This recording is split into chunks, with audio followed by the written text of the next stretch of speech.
But you don't think he's going to make it to November of 24? Well, I think he's worse mentally than he is physically, and physically he's not exactly a triathlete or any kind of an athlete. You look at him, he can't walk to the helicopter. He walks, he can't lift his feet out of the grass. You know, it's only 2 inches at the White House, right? It's not a lot.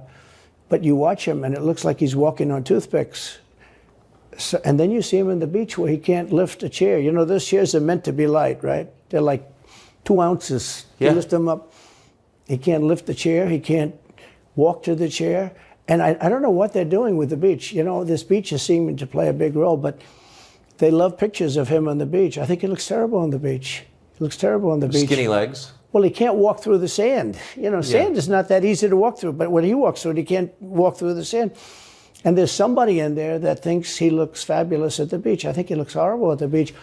Plus, the beach doesn't represent what a president's supposed to be doing. You're supposed to be working. You're supposed to be getting us out of that horrible, horrible war that we're very much involved in with Russia and Ukraine. You could do that. You could do that very easily. I believe you could do that I don't believe he could do it because he's just incompetent. But that's a war that should end immediately, not because of one side or the other, because hundreds of thousands of people are being killed.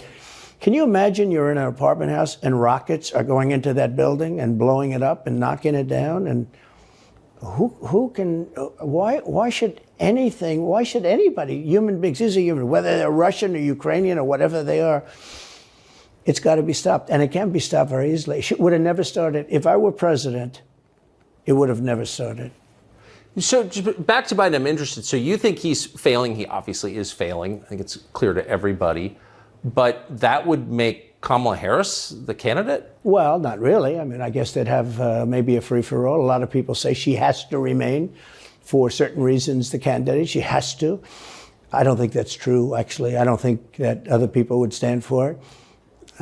She has some bad moments. Her moments are almost as bad as his. I think his are worse, actually. Yeah. But she seems pretty senile, too. She speaks in rhyme. It's weird. It's weird.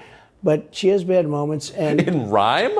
What do you... Well, the way she talks, the bus will go here and then the bus will go there because that's what buses do. And it's weird. The whole thing is weird. This is not a president of the United States future. And I think they probably have some kind of a primary and other people will get involved.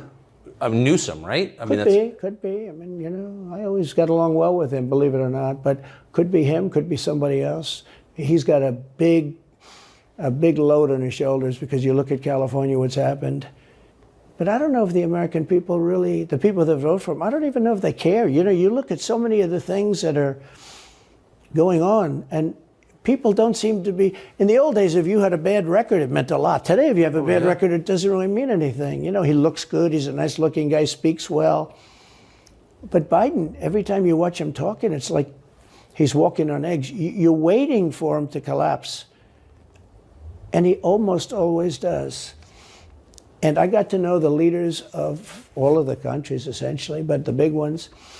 And the bigger, the tougher the leader. You know, it's like sort of, I guess maybe that's the way it's supposed to be. But I got to know President Xi of China and Putin and Kim Jong-un, North Korea. Did a great job with North Korea, kept us out of a nuclear war. We would have 40,000 dead soldiers right now. They'd drop a nuke right on top of the military base. But we have 40,000 soldiers over there. And I did great. I got along with him great. That's a positive. You know, the press said, he said nice things about Kim Jong-un. I also said horrible things at the beginning. Horrible enough that he wanted to talk. And we talked, and we met in Singapore. We met actually twice. And we had unbelievable meetings. I know him very well. We were in great shape with him. What do you think he and Xi and Putin think of Biden? I think they can't believe it. I think they probably say this is some kind of a system. You know, they had great respect for our country. They respected me. They had great respect for our country when I was there. Every one of them. Look, if you go to North Korea, you take a look at what happened. You know, the Olympics was dead. South Korea spent billions on the Olympics. Nobody was going to go. They didn't want to get blown up. They called me and they said, we are going to let the Olympics proceed. This is North Korea. I said, you should go into the Olympics. Put your athletes in. It wasn't like, you know, they were big on athletes because, you know. Famine. But they went in and they actually participated. And within about 2 days, the entire thing was sold out. And if it wasn't me, that would have never happened. But I got along very well with him, and that's a positive thing. He does have massive nuclear power, by the way. And if Hillary would have gotten in, or if the Obama thought process continued, it would have been a nuclear war, absolutely, with North Korea. He was expecting to go into a war, and it would have been a nuclear war. What,